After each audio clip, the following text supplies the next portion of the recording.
Hey,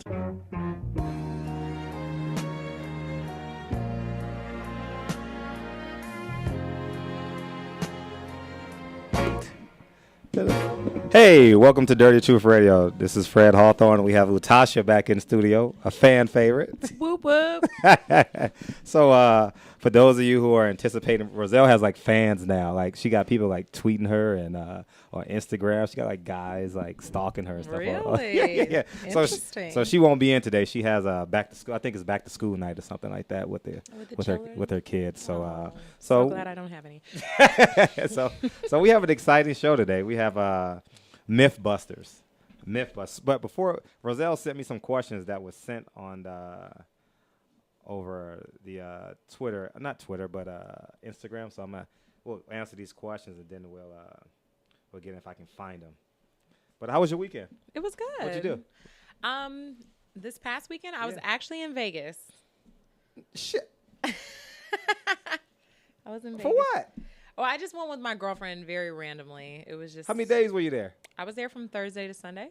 I was there. Really? I was there. You should have called. I was there. I had to do the fight, so I was there. You were in Vegas. You don't communicate with me at all, Fred. Oh my I'm God. not a part of the circle of trust, apparently. So. But I would think that. Well, anyhow, but I can't find these questions. So, what'd you do in Vegas? Well, what people normally do in Vegas, I drank, I gambled, I did things not to speak of, the whole 9 yards. Oh, you had a good time then. Yeah, it was a really good time. Where'd y'all stay? We stayed off this trip at the Hilton because my friend, she has like rents condos and stuff like that, so it was fun. Yeah. Oh yeah, I was representing LA Sentinel. I went to the fight, so I did like a story on the fight and stuff like that. It was a good time. The fight was fun. I picked Timothy Bradley. You know the funny thing. Let's get into this now. So some random thoughts. By all means. Yeah. So I was watching the fight, and they have this openly gay fighter. He's from Puerto Rico, right? And I had the most random thought in my mind. I said, so if a man fights another gay man in the street and he calls them a faggot, that's a hate crime, right? Is it? Yeah, I think it's a hate crime. Okay. Like if you say faggot, puto, okay, stuff like that, right? Now, my question is, if a white man is beating up a black man and he calls him a nigga, is that a hate crime? I had these random thoughts. I would think so. Yeah. If the first one is a hate crime, then I imagine the second one would be. That was just my random thoughts, and I was kind of perplexed too. But sometimes I think that guys would call him a faggot even if he wasn't one. Yeah, like. But calling him the N-word doesn't necessarily apply. Yeah, you're right. But faggot is so mainstream among testosterone-driven men anyway. Like if someone's not up to, if your teammate is not playing well, you would call him a faggot. So do you still call men faggots? Probably so. Yeah. But it's only among my circle of trust now because now it's no bueno. Frowned upon. Yeah, it's no bueno when you say that now. Like I laugh. We're so off topic, but I laughed when I saw the Grant Hill commercial. Did you see the Grant Hill about gays? About it's not a good word to say faggot or gay. I didn't see that. You didn't see that? Well, it was anyway. So I have the questions. I finally have the questions. All right. So the question is, are men more interested to go out? Oh, why are men more interested in going out with me now that I have a boyfriend? Do you find that to be true? I never had a boyfriend. I'm saying, are you more interested in women who are unavailable? I mean, I'm not dating now, so that's kind of a weird question for you me. You can't remember when you were single? It's so long when I was ago, when I was single, of years. When I was single, it was open game. So I had no respect. So for but I'm not young. saying that it didn't have respect, but was it more appealing when she was attached? Is the question? Yeah. And why is that? Because you're knocking down the Great Wall of China if you conquer her. So you're saying that you feel more accomplished because you had to overcome obstacles. Obstacles, yes. Mm-hmm. It was like an Iron Man competition, right? May the strongest man survive, right? You had to run, swim, and ride a bike to get to her. Got it. So yeah. And the chase was fun, yes, but it's the journey, like Like Will Smith say, how do you build a wall? One brick at a time. So it's one conversation at a time, one glass of wine at a time, one ice cream cone at a time, one saying you're beautiful at a time. And it just builds until one day you have a brick wall. See, women are weak if they fall for that BS. Really? Yeah. Why is that? Why? Oh my gosh! Like, because you're as a woman, you're getting hollered at like probably every single day. Well, you would since you're 14 years old. Yeah. So you hear this all the time. So you have a boyfriend now. Some guy is talking this mess. Unless your boyfriend is on the way out, anyways. Mm-hmm. I mean, come on. You're getting that. This homeless man at Chevron by my house tell me I'm beautiful every single day. Really? So it's not, I'm not going to be like, oh, really? Thanks. Oh, my gosh. What date are y'all on? None? None. Zip zero. Have you given the area code to your phone number yet? No. Not even close. That's terribly sexy. But I would think that it's a combination of the chase and when the stacks are against you. It's like someone telling you can't do something. So you're more enamored with the idea of overcoming it than anything else. That too. And what's scary about that with men, the chase has to be perfect. If the chase is perfect, how do you have a perfect chase? Wait. No, I'm going to tell you, Latasha. Because if the chase is perfect, you fall in love along the way. The woman or the man? No, the man. The man. Like, say I'm the chaser and you're the chasee. If you're married, I'm always gonna be the chasee. Hello. If I'm chasing you, and I get to you at the apex of me chasing, I fall in love. I fall in great like of you. But if the chase becomes redundant and we're going down the hill, then you become. What do you mean redundant? What does that mean? Redundant means like there's little satisfaction coming from you. Like the return is not greater than the chase. What kind of satisfaction? Sex. At the top of the mountain, we have to have sex. It's not like... How soon do you have to have sex? At the apex, it varies from woman to woman, but it has to be at the top. Well, how do you know when the apex is? You know. Oh. There's a... and you can tell in the conversation between a man and a woman, like... He's talking a little bit different now. He's not responding. Right. He's responding like 15 minutes later. I'm going to need to have some sex soon. yeah.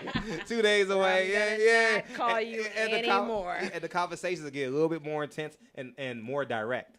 There's less like, what do you call them words? Like rigmarole. Yeah. He has no swag. He's losing swag. He's losing. Yeah, so, but that's basically it. So I guess so. So another question, she said, if most men, this is from Sunny.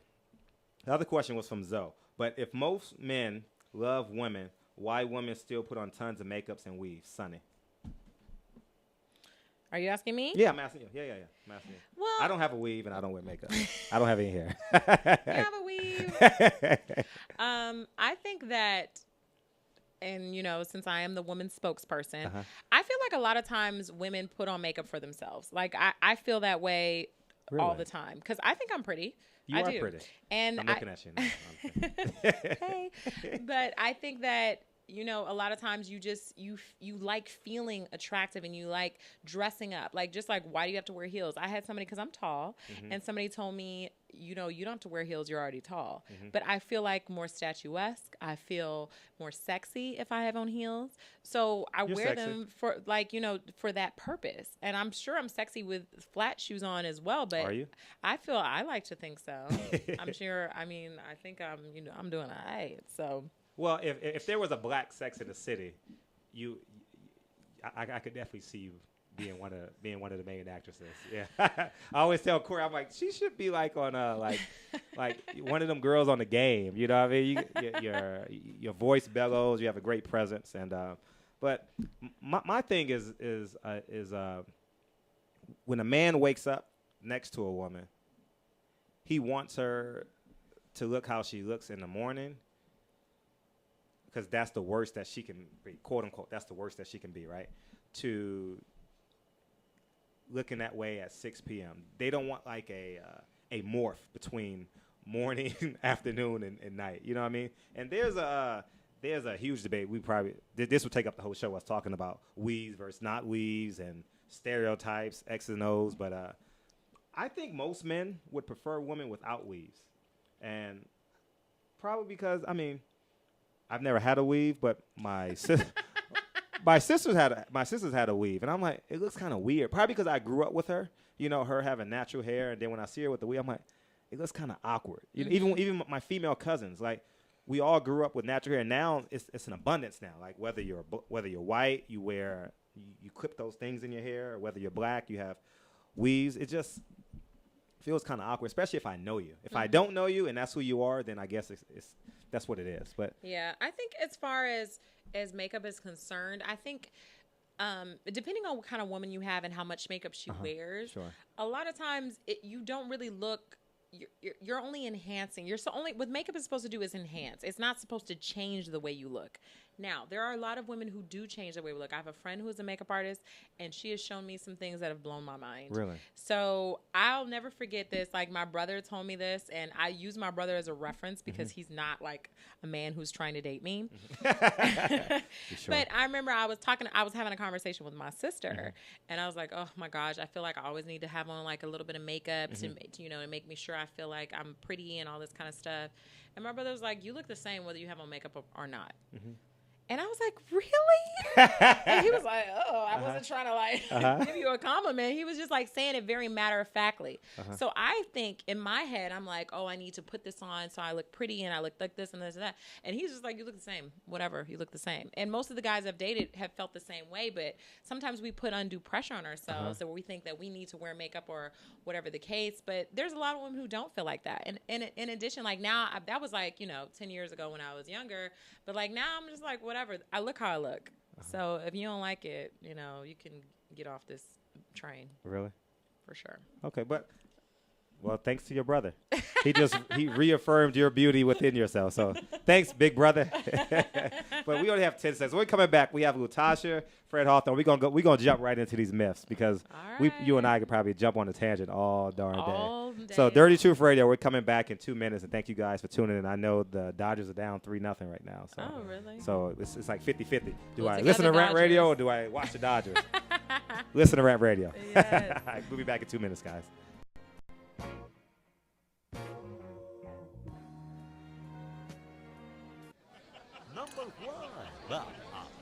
Number one. Is that a stutter or as high as you can count? I was ordering number one tequila. Everybody's asking for number one. Great, another fancy bottle. These guys are true artists. Never compromise integrity. They make tequila Come the on. old-fashioned way. Never mass-produced. So what are you saying? I'm saying have the number one. Anything less is number two. Number one, tequila. Been in an accident? Then you need your vehicle professionally repaired. That's exactly what you get when you bring your vehicle to Greg's Auto Body Repair. Free quotes within minutes. We will provide everything you need for a hassle-free auto body repair, from an accurate estimate to working with your insurance company. We will get your vehicle to its pre-accident condition as soon as possible. Greg's Auto Body has been serving Los Angeles County and local cities since 1970. Call us at 562-789-1300.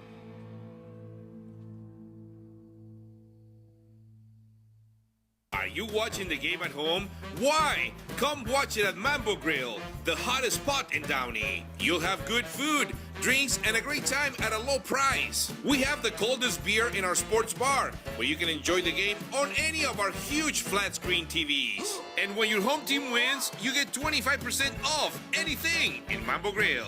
We're on Downey Avenue, 1 block north of Firestone, or visit us on the web. Mambo Grill, love at first bite. The experts know that for pastry, Baker's Bodega has it all. Exclusive brands like Westco Bankmark, Satin Ice, and Pastry Pride. One-on-one day seminars for cake decorating and gelatin art. So for our service, wide range of ingredients and supplies, and for the low prices, Baker's Bodega has it all. But you don't need to be an expert. Baker's Bodega, 7869 Paramount Boulevard in Pico Rivera. Come, we're waiting for you.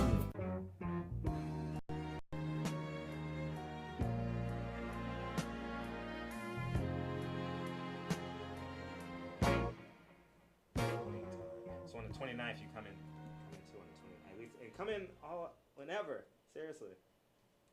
You can come in just Hey, Fred, I'm coming. Oh, snap. We're on. Arvin, you got to tell me. SMH. Oh, man. I'm sitting there going up and down. So, anyways, so you see how much fun we have during the break where we're not paying attention. I'm not even looking at Latasha. But anyway, let's jump into these myths. So, obviously, the most famous and most popular one, since I'm a black man, we'll just jump right into it. Do black men have the biggest packages? That's what they say. That's the word on the street. But, I mean, I think that if you're, for the most part, if you're a big man, you probably have a decent size package. So you believe the size of the man? I'm obviously going to dispute that, right? Because I'm 5'7". Of course right? you are. Of course. Of course. So, and you've only dated tall men because you're. I had one short boyfriend. What do you consider short? He was 5'10". That's the average. That's the average height. I think 5'8", 5'9" is like the average height of a man in America. Yeah, the closer to you. Yeah. It's the average. Of course. Yeah. So yeah, that's the average height of a 10-year-old girl in my family. So there's that. So black men have the big, and I mean, I say this as a straight man. I've been fortunate enough to be in a high school locker room, college locker room, and a professional locker room, but not as an athlete, not just as a friend. And you honestly, so you've seen plenty of penis, is what you're saying? Yeah, basically. Cool. And I would say that I wouldn't say that it's true to a degree, but if I'm in a locker room, in my college locker room, I would say that black men, on average, had the biggest pecker. And I don't know if that's true all around the world, but when I was at Whittier College, I think that was. I think for the most part, I think it is. For the most part, it's probably true. I've heard that there are some big German and Swedish white men who have them, but like you said, across the board, like if you measured 20 black men, or not even that, like 100 black men and 100 white men, probably black men have bigger penises, but you know, it just depends on your size, I think. Really? So you think the taller you are, the bigger you are? I don't know. You think it's proportion? Well, for the most part, and that it still goes back to that wiggle room. Like, you know, for the most part, I've mostly. I didn't mean to put that connotation in, but for the most part, it is like when I had a smaller man, a shorter man, he had a shorter penis. So when I had a taller man, all of the taller men I've had.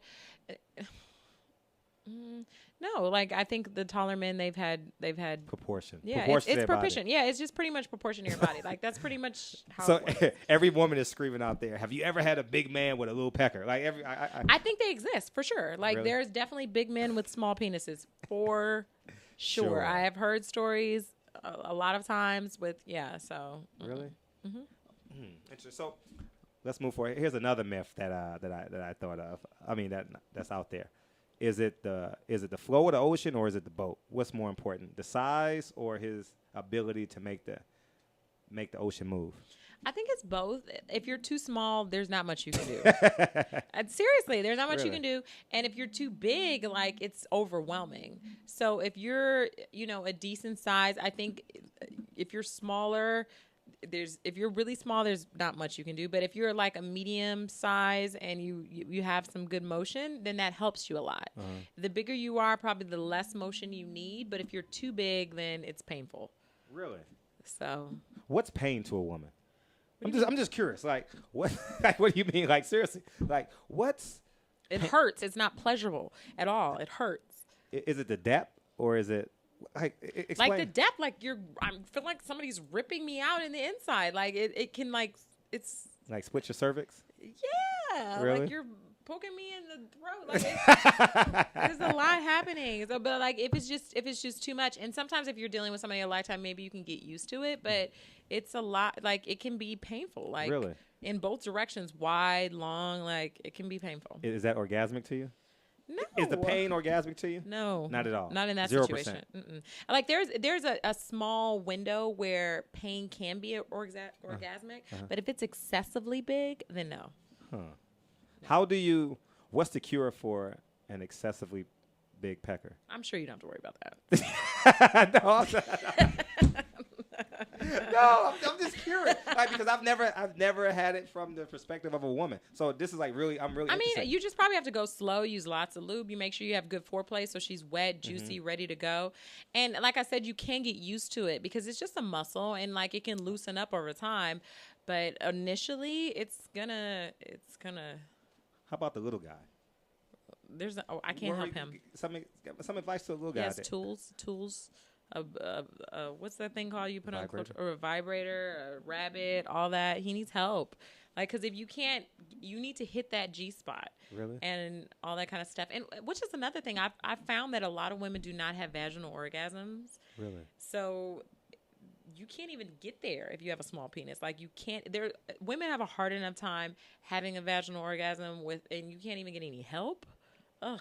So there's a difference between a clitoral orgasm, a clitoris orgasm, and a vaginal orgasm. There is definitely a difference. I don't think women know that, so that's why there are a lot of women who don't know that. So that's why there's a lot of women who don't even have them. That's the scariest thing. It's very scary. I'm on a group chat with 3 of my girlfriends, like 3 of my really good girlfriends, and none of them have had vaginal orgasms except for me. Really? Yeah. What's the difference in feeling?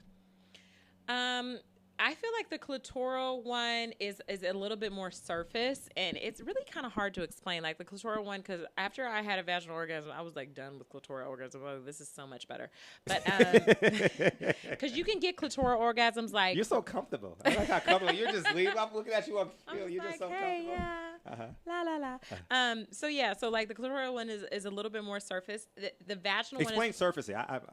I'm trying to delve into what you're experiencing. I can explain a vaginal one a little bit better. Okay. Like it's like your whole body. Like it's just like something explodes inside of you. Like it's so much better than the clitoral. Because I used to have clitoral orgasms all the time. Like when I would get head or if he's rubbing on it or something. But like the vaginal one is deeper and it's more passionate and like it's like your whole body rather than just down here.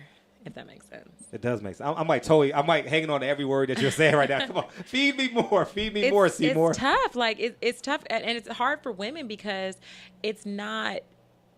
I think that I think you're lucky if you have a man who can get you there. How do we get there?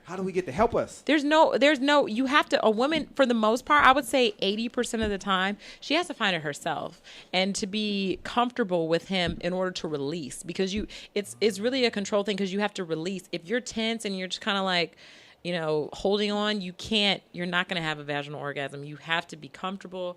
And that's with men, you don't have that. Like if it's good, if it's wet, you're going to come, you can do it to a hole in the wall and you can still have the same orgasm. For a woman, it's not like that.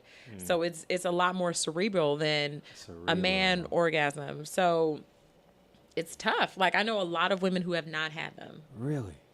Yes. One of the listeners said, your girl is speaking the truth.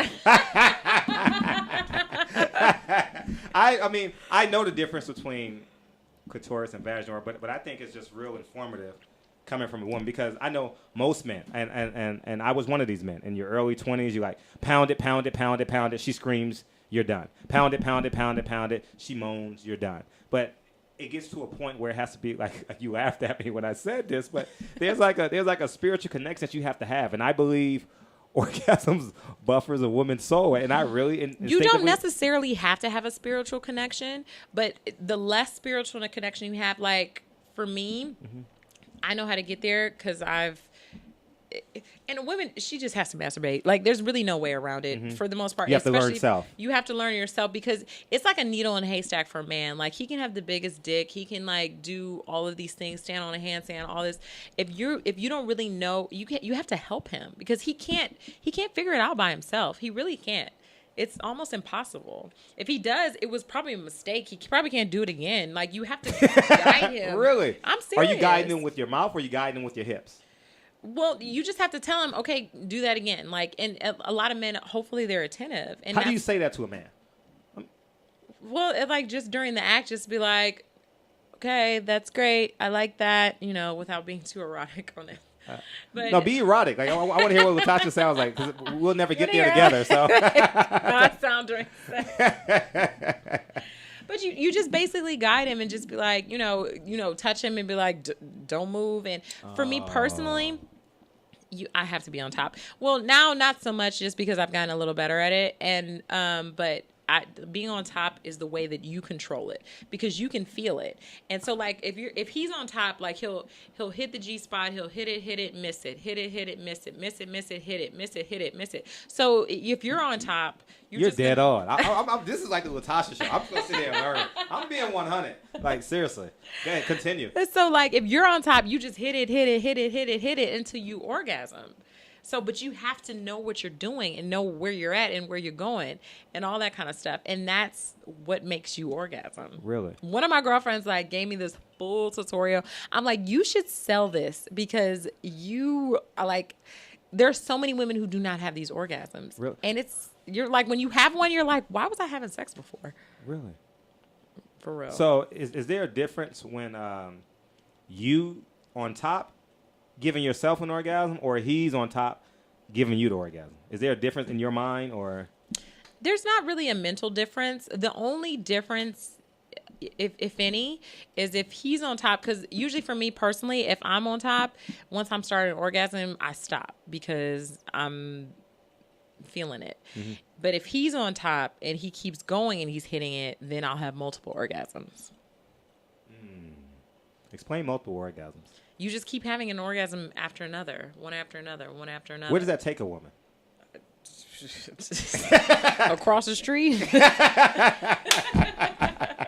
Oh, man. It can take you pretty far. Really? Pretty far. And does that help you in submitting to a woman? I mean, to a man? For sure. Really? Yeah, I would think so. He could be like the worst man in the world, but if he can give you multiple orgasms, he's still in the ball. He still has a ticket to the game. He still got a ticket. Yes. We're coming back with Latasha. We're going to learn more about the difference between a clitoris orgasm and a vaginal orgasm. And this has become the Latasha Sex Expert Show. So we'll come back in 2 minutes. Tell all your friends to cut the Dodger game on and listen to Rant Radio, because Latasha's here. We'll be back in 2 minutes, guys.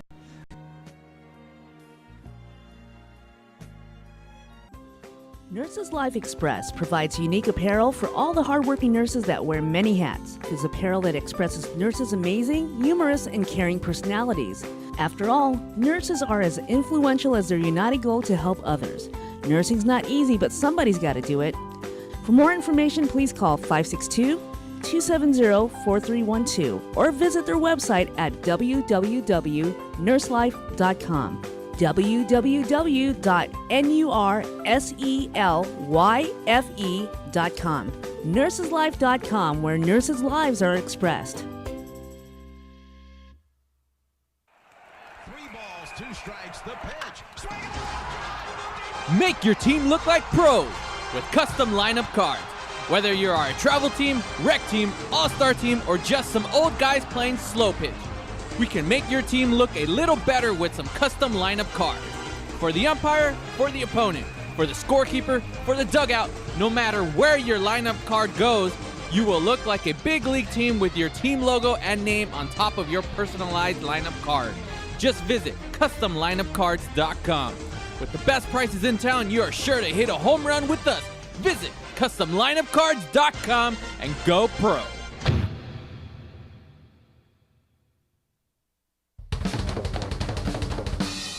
Your attention. When it comes to tequila, 2 things matter: heart and passion. Never compromising integrity for mass production. Number 1 Tequila delivers the goods. Taste the heart and passion of Mexico in every bottle. We make it right. We make it fun. Superior Tequila. There's only number 1. There's only number 1. There's only number 1.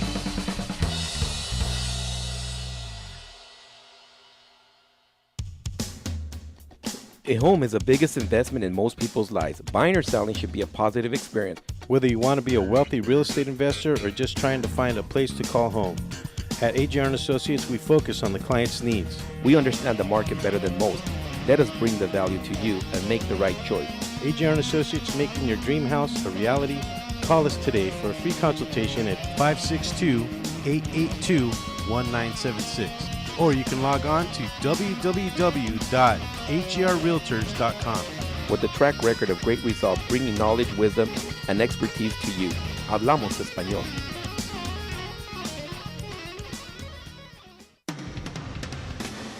Hi, I'm Alex Alanis. And I'm Alonso Rodriguez. And we are Real Estate Rant. Every Wednesday morning between 10 and 11 a.m. here at the towers of Rant Radio Network. No problems, just solutions. Be sure to call in with your real estate problems, rants, questions, or comments, and let us try find you a solution. Tell us about an experience, good or bad, and finally bury the hatchet once and for all. In the world of real estate, find a fresh perspective. There's a lot more than meets the eye. Help us to ensure the public trust, one rant at a time.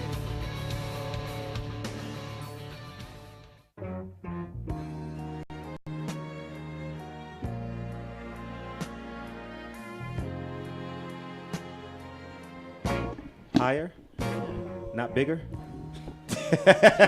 Shut up. Fred Hawthorne with Tasha in studio. I'm actually getting a tutorial. I thought I knew everything about sex. I actually wrote a book on this stuff. I don't know why you would think that. I read that book and I was like, this mother effer don't know nothing.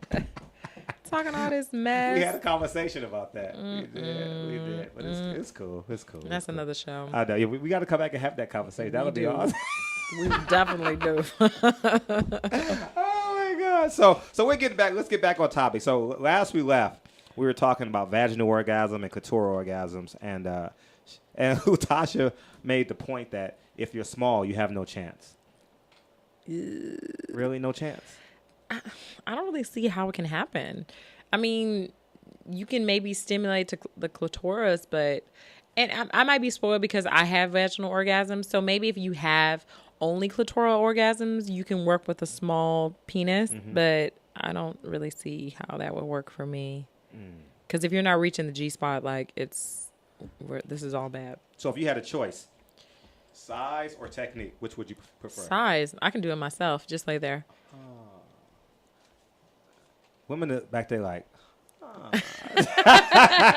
you were totally just like. If you leave it up to a man, you're gonna be coming up short a lot. Really? Yeah. So in your I don't want to get personal, but I want to get personal. Of course you do. In your experience, what percentage is a success versus non-success? For me, it's always going to be like I would say it was a 90% success because I know what to do. Like I know what to do that's going to get me off. I can't leave it up to a man. Like I can't assume or he's going to know what to do. It's not. So there's a point in a relationship where you get comfortable and you say, I'm going to do this. Now my question to you is, do you give up after you have the orgasm? What do you mean give up? Like, a lot of women say, I've had mine and I just lay there because they're so drained and tired. No, I won't give up. Okay.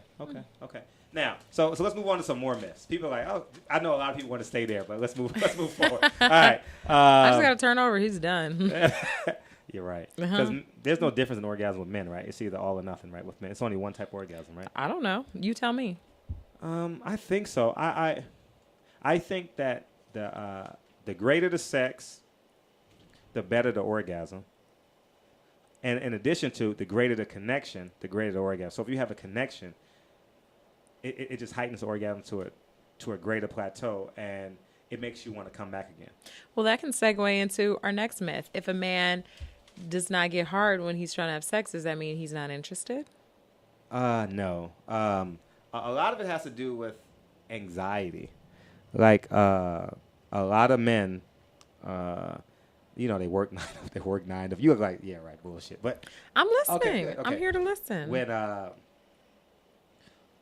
pressures, man, allows a man to non-function. Like sometimes he could be overstimulated to the point where he puts so much pressure on himself. Like maybe you can attest to this, but in some cases, the first time for a man, he's so overstimulated that he shortchanges you, right? He comes up short. And then he grows to become better and better and better. What do you mean he shortchanges you? Like he has orgasm and you don't, or it's 10 minutes too short, or he's a 60-second brother. Probably 90% of the time, the first time the woman does not have an orgasm.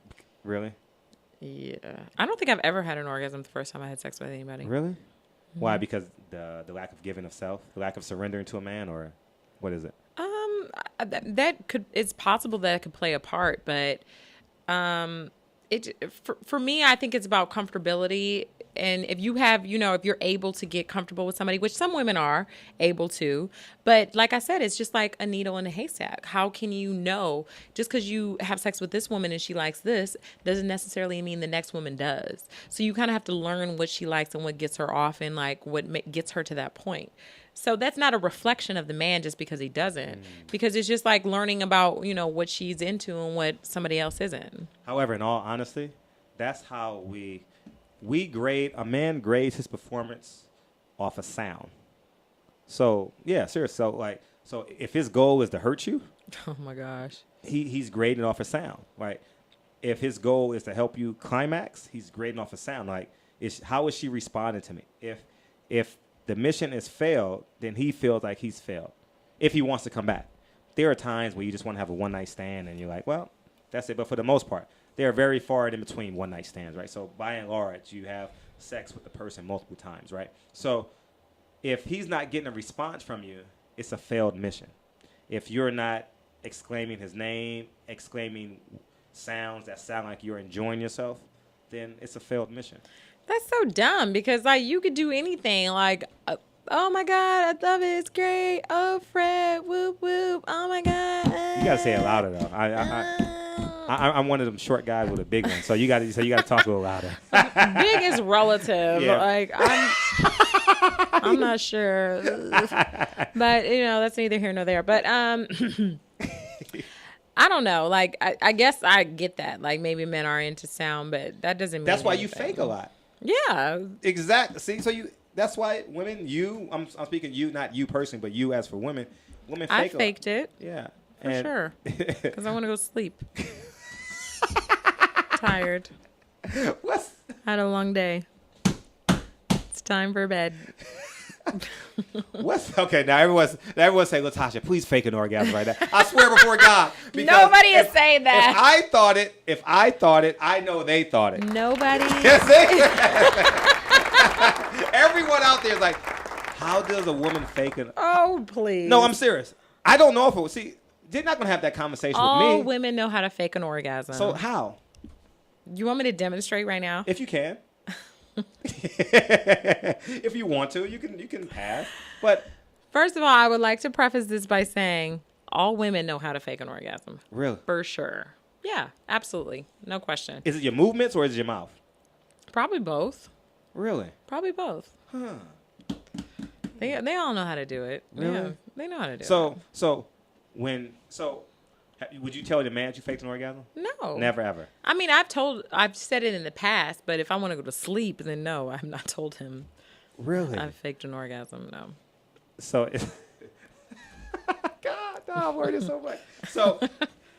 So after you fake an orgasm, and he doesn't come, what's next?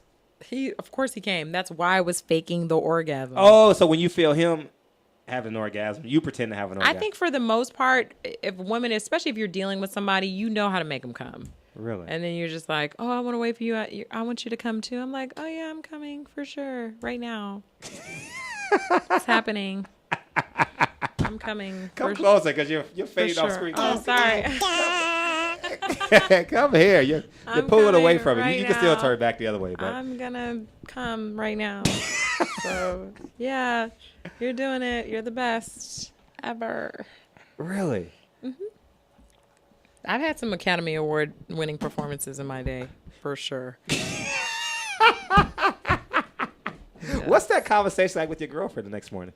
Or at lunch, at work? Well, I mean, like I said, usually if you're dealing with somebody, sometimes you just don't feel like it. Like you don't want to do it, but you don't want to neglect your man and be like, I'm not trying to have sex right now. Mm-hmm. So like you just do what you have to do to make him come, and then he's like, baby, I want you to come too. And you're like, oh yeah, I'm coming, yeah. So like it's not like you're. Usually if I'm faking it because I want it to be over, not because, and that's usually because I like him. I don't fake it for people like if they have something to prove. I'm be like, what? Hello? Like I won't fake it for them, but like I just fake it like if I'm just wanted, like it's just I'm tired, I'm sleepy, I just want to go to bed. You've proven yourself, I love you. Uh-huh. Don't oral sex play? Couldn't you just skip that and just go straight to oral sex? Instead of faking an orgasm, you can just say, it's your night. That's a lot of work. They call it a job for a reason. Like, why would I do a job when I could just like squeeze and and it's done? Wow. So much easier that way. This is so interesting. You're fascinating. So many people are like, damn, Latasha has to come back next week. So now let's move forward to some more about gays. Why do women like gay as friends? Women, did that sound discriminatory when I said gay as friends? You mean gays as friends? Yeah, gays as friends. That sounded a little awkward. I've never said that. Well, I think that women, I think a lot of women, myself included, they like to have masculine company or just, that masculine presence. And a gay man is not as obtrusive. Like, you don't have to worry about him trying to, have ulterior motives or anything like that. So a lot of times we like to have a masculine energy around us, but I don't have to worry about me touching you or me asking you to hang out all the time. You thinking that I'm trying to have sex with you or something like that, or anything being misconstrued, And then also, like, they're funny, they're blunt. I'm not trying to be, discriminatory at all, because all gay men are not a certain kind of way, but the flamboyant ones you speak the flamboyant ones, they have like a vibrant personality. Not to say the other ones don't. I'm not trying to be discriminatory, but just like, I think that the most part is just like, you want to have a masculine energy around you that is not trying to have sex with you, and I think that's nice. Is it? Yeah. They're like the blocker, like, because no, I'm serious, because I would say this. For one, alpha-driven males do not want to share conversations with the flamboyant gay man. It's just, there's a dichotomy. Like, we only want to see feminine energy with people we want to have sex with. You get what I'm saying? So it's awkward to an alpha male when he approaches another man and he sounds like a woman. It's kind of like the teacher screeching the backboard. It's like, no, this is not real. This can't be real. It's not that we're what? I'm listening. Oh, it's not that we're what's the homophobic? I don't think many men are homophobic. Many men don't know how to respond to a flamboyant man. It's not that we fear them or we disrespectful or we don't want to share with them. It's just awkward. There's an awkward presence there. There's a space that's. So what would make you feel more comfortable? Them not being feminine? Yeah, I mean, for the most part. So like yeah, that pretty much is what homophobic describes. No, because I can hang around, but it's not like I don't want to touch him, or like people think of homophobia as like, I don't want to touch him. I'm not going to eat after him. I'm not going to go to the water fountain after him. I'm not going to share a locker room with him. It's not that. It's just that we're going to come back and we have to come back to this. Okay. We're coming back with Tasha. We're going to get back on the subject of why alpha males don't like gay men. And we'll be back. It sounded strong and tough, but we'll be back in 2 minutes. Thank Latasha for coming in. We'll be back.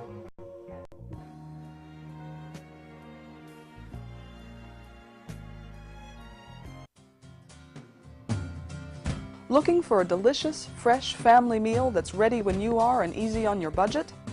Welcome to Piara Pizza. We make our pizzas with handmade dough, 100% real cheese, and tomato sauce blended with our own spices. Nothing is ever frozen. We always have large pepperoni and cheese pizzas fresh and waiting for you for only $5. Or choose one of our specialty pizzas. We have veggie, meat lovers, supreme, and Hawaiian. Add an order of our amazing hot wings, cheesy bread, or breadsticks. Our locations are ultra modern, ultra clean, and open 7 days a week. Visit any one of our locations today, or check us out on the web at www.piarapizza.com. Piara Pizza. Fresh, hot, and ready for you when you come in. Stop in for your Piara Pizza today.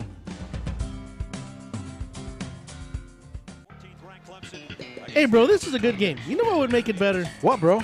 A michelada. A michelada? What's a michelada? A michelada is somewhere in the middle of a Mexican Bloody Mary and a Mexican margarita. Oh, I got you covered, bro. You got a cup in your pocket? No, sir. I got my pocket-sized michelada. Mucho macho michelada. Pocket size? Pocket size, so you can take it with you anywhere you go. Where'd you get that at? At the nearest convenience store, and you can also buy it at muchomachomichelada.com. You know what will make it better? After we get drunk, if they had a line we could call. We can call their drunk line. You can leave a message and then log on to the site and listen to your stupidity afterwards. What's that number? It's 855-MICHE-69. What's that number again? 855-MICHE-69. Awesome. Mucho macho michelada. Building a custom home or business is a huge deal. For some, it's the largest project they'll take on in a lifetime. Choosing your team may be the most important part of ensuring a successful building project. Starting a project by working closely with Core Design will create what's just right for your lifestyle and your property. But selecting the right builder is perhaps the most important part of creating the team. At Core Design's customer service, quality craftsmanship, and integrity are the keys to our company philosophy. Your custom construction dreams are just a phone call away. Core Design at 213-453-1609. Once again, that number is 213-453-1609. The Share Foundation is the health division of the Coy Chiropractic Institute, a 501c3 509A2 public nonprofit organization dedicated to the growth and development of the natural health care services. In particular, through the chiropractic profession, offering health services at the Share clinics in the greater Los Angeles area. Your donations can help in expanding these facilities across the nation, research programs, and public education, thus offering a solution to the many of the health challenges we face.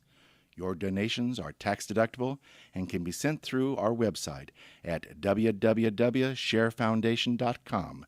That's www.cherfoundation.com by clicking on the donation button. Thank you.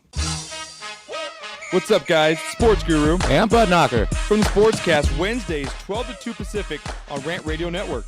We got everything you need to know about sports. We got all the latest video highlights. We got You Got Knocked the Fuck Out. We got Bonehead of the Week. We're talking sports, drinking beer, and having a good time. If you missed the show, go to rantradionetwork.com and listen on demand.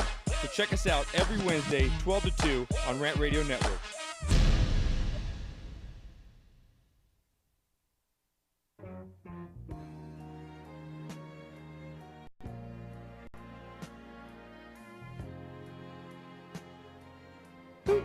And we're back for our last segment. I just had an aha moment with Latasha over break as it relates. You're welcome. Thank you. It was more like she helped me find my clitoral. If I had a vagina over the break, I had a vaginal orgasm because she just explained to me, which made a great sense to me, and I'm sure it makes sense to a lot of men as it relates to gay men. Because it's big in our society now to gays be married. Of course, yeah. I have no issue with that. But for a male who is heterosexual and alpha, you explain it best because it came out of your mouth. Okay. I don't want to say your words. You're sitting here. Well, Fred was basically explaining to me how, his issues with as an alpha male. And I was saying it was relatable for me because I have an uncle who's gay and my father is an extreme heterosexual male as well as my grandfather was, and he still loved my uncle and wanted to be a part of his life, but he didn't know how to place him and how to treat him with respect and all of that in order to make everyone feel comfortable. So I think that's what the struggle for an alpha male is, to place a gay man and to see what makes everybody feel comfortable because they don't want to offend and whatever the case may be. So it's kind of foreign territory. It is. And the word I used to describe a flamboyant man was he's a refugee. And I don't mean it to be funny, but he's displaced to me personally because I don't know, because my language to my boys is offensive to a flamboyant gay man. Like, if my dude, if we're playing basketball and he makes a bad play, I say you're a faggot. If he doesn't step up to the plate and his wife is hungry, he don't pay the bills, I call him a bitch, right? No, I'm serious. I'm being really sincere. So at the end of the day, I don't know where to place a flamboyant male. That's why there's such this big space in between, I believe, and you help me understand this better. There's a space between an alpha male and a flamboyant male that it doesn't intersect. They always stay parallel. They don't intersect. And And I think that could be it. We don't know where to place them.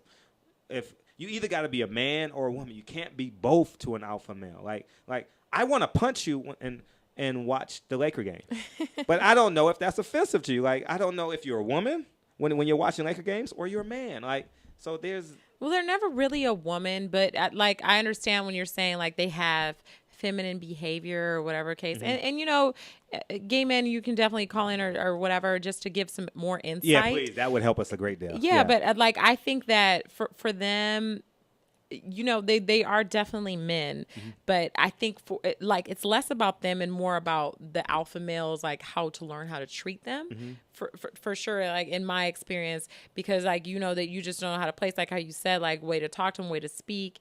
And it's just, you know, like probably just those things are you should just not say. Maybe you can call him a bitch, but definitely not a faggot. yeah, because there's some faggots that can fight. I mean, some gay men that can fight. See, yeah. So don't say that. Don't say that. Like I'm against that. Like if that's not, you know, what like if that's not okay. Because I definitely do not like to be called the N-word by anybody who's not black. So I understand if you don't want to be called, you know, anything that is offensive to you, I'm willing to accommodate 100%. Sure. But I think that alpha males, like you said, they don't know how to place them. They don't know how to react to them or, you know, how to treat them and all that kind of stuff. So it's a little bit of a learning pool. And, you know, it's just about ignorance and about learning what people are, what they want and what they're comfortable with and so on and so forth. And in this case, ignorance is not a bad thing. It's just it's just unlearned. You know, so let's move on to another myth. Yes. Let's lighten the mood. Okay. Can a one night stand turn into a relationship? So from a male's perspective, can you turn a hoe into a housewife? So then you need to answer that question. I've actually never had a one night stand in my life. We've had this discussion before. Yeah. Whoa. But why is she even really a hoe? Because I dated this guy who told me that he had a one night stand and then she became his girlfriend. So is she a hoe because she had a one night stand, or was she doing hoe behavior before, after, what? I would say this. I don't believe that there's such thing as a hoe. This may sound weird, like to a guy. I'm not going to sit here and say I've never called a woman a hoe. I would be lying if I said that. But it's just man talk. It's not. So why don't you think there's a such thing? Because some people are hypersexual. And that's just who they are. Like, I like to work out 7 days a week. I enjoy working out. There are some men, some women that I wouldn't call it being promiscuous. I just call it living your life. So. Well, I think that promiscuous is more referred to multiple partners. Yeah, more than just having sex. And is that wrong? I don't, to be honest, I really don't think it is. Like, even from a woman's perspective, especially if you're protecting yourself and you're doing it for yourself. I think a lot of times, you know, for women, they do it for different reasons other than I just want to have sex. And that's when they get screwed up. But as far as being promiscuous, if you're in charge of your own ship, you can do what you want to do. Do what you want to do. That's what I believe. But getting back to answering your question, I believe a one-night stand can turn into a full-blown relationship because, and you haven't experienced this, but you can have a full relationship in one night. Like, it can be so extraordinary. Yes. It can be so. I cannot even imagine that. I really can't. You can go from, I can't explain it.